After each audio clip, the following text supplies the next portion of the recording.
let's talk about another topic right here. Leaving money on the table. I guess you could do it if you're able. When they say it ain't tricking if you got it, well, it ain't stupid if you wanted to do it. Or is it? Oh, Paul Pierce got a problem with Jalen Brunson. And I think I do too, but this is crazy.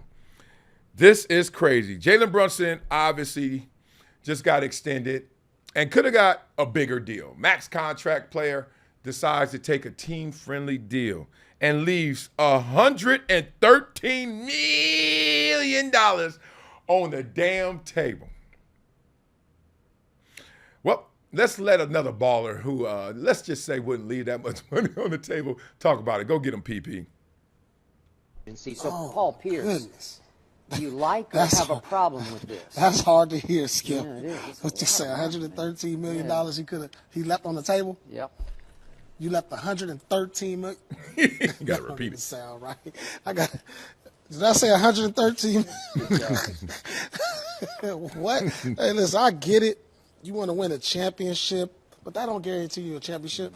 They gonna love you in New York. Well, he should have just did what LeBron did. Take a pay cut. You know LeBron took a pay cut, right? You know how much his pay cut was? Like what, 2-3 billion? 2.4, I think it was. But it was 1.3 this year, Yeah. 1.3 next Yeah, year. LeBron took a pay cut. 1 million. Hey, $113 million pay cut. That's money you're not gonna get back, Skip. I don't think I've ever, in my history of knowing the league and knowing the numbers, I've seen somebody take this type of discount. You know, it's not about the number 113 because obviously the contracts are a lot bigger, but the percentage of what he could have got based on what he got, I've never seen that disparity. No, not out the gate. Out the gate. Maybe they're giving him something under the table. Maybe he got free rent. It's not. He must get free rent. He get free food wherever he go in New York. Rent. I mean, it's got to be something. There's something to this, kid. He's still in Inglewood to my rent. Ain't nobody, and even Inglewood ain't rent no more. That shit gentrified. Them boys out there selling it. Man, mortgage time. Oh, man, what is going on here? There's an emotional versus logical argument, like just battling right now. Like you can see that the emotion of what Jalen Brunson is building out there obviously got to him. And then from an outside perspective, you're looking like, but how logical is that? Because if you're taking a pay cut, you're taking a pay cut because they're saying, hey, if you take less, then we can do more. I always looked at that like, well, y'all can't, and y'all not taking pay cuts up there. Like there's no restriction on how much the owners make, executives can make. So therefore, why is it down on the players? It's almost like the NCAA student athlete. We're just gonna say something and structure it in a way where we benefit and y'all don't, but we need y'all to go do it. You get it? Hell no, I ain't taking that. That's part one. Y'all ain't taking no pay cut. Part two is that's a lie when they tell you, oh, you know, if you do less, we can do more. Because it ain't about getting more players. It ain't about getting that player that's with that money. It's about building a team. And the champions, what's is so crazy? The champions will either be under the salary cap or pay the luxury tax. So I know how we can win a championship too. Let me just say it. We could either be under the cap, but I'm getting mine, or I dare say it, we pay the luxury tax. Now I know his father's there, and he's the king of New York right now, and that can get to you. You don't want to disrupt that. You don't want to mess with that flow, and that's a lot of pressure. Trust me, it's a lot of pressure because when you get money, like when I got paid in San Diego, when you get money, you be looking around like. Everybody thinking I got to do it. I got to be the one, which is true. And Jalen Brunson is the one.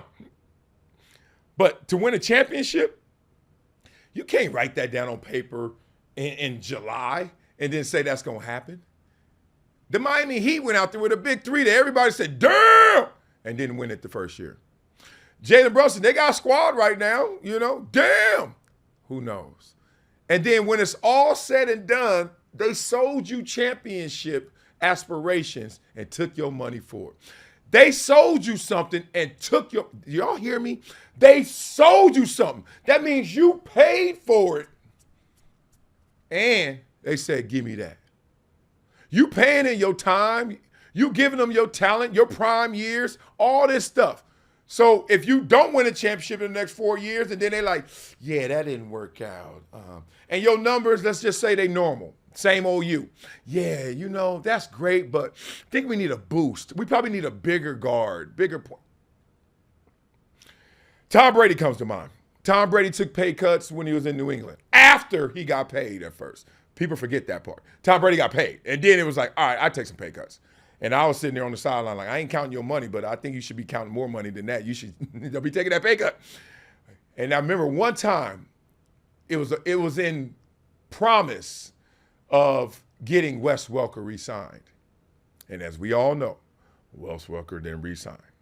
And Tom Brady was not happy. They said Tom Brady was like, okay, we didn't bring back Wessie. Where that money at? Well, we going to get you other guys. We're going to find a lot of other little gremlins like him, like Amendola and Edelman, et cetera. He's like, yeah, but where Wessie at? You know what I mean? Woo! Then they start that. Remember that was around the time when Tom Brady was getting clowned. They was talking about they took his parking space and all that. That's when they started to come down the hill. Every relationship that ends, you spend the last half breaking up. That's when it started. Because Wes Welker didn't get re-signed, and he was like, I'm giving y'all money. I just see this as a setup for disaster, for resentment. But Jalen, I am not mad at you. You better than me. On the court, you better player than me, and you must be a better person than me because there's no way I'm giving that back. 8 years old, 11 years old. I seen video of him in high school, all them dribbling and you do all that. Ooh, I can't even talk. All that dribbling you doing. All them reps. My son is 8. He done been playing ball for 9 years. Like, what? And somebody come up to him talking about an NIL deal or talking about some recruitment. And it's full value partner because he putting in full work, full effort. Woo. Jalen Brunson, better than me. How y'all think this going to end? Beat it up in the comments, man. Let me know what y'all think. I think he going to wake up one day. What Easy say? Woke up quick at about noon. Just damn, what happened to my money? Oh, it's gone. So let's see how that plays out. But I'm rooting for the Knicks because I just want to see that guy get his satisfaction. He putting all that in. Hey, my Clippers already broke up, so let them go get it.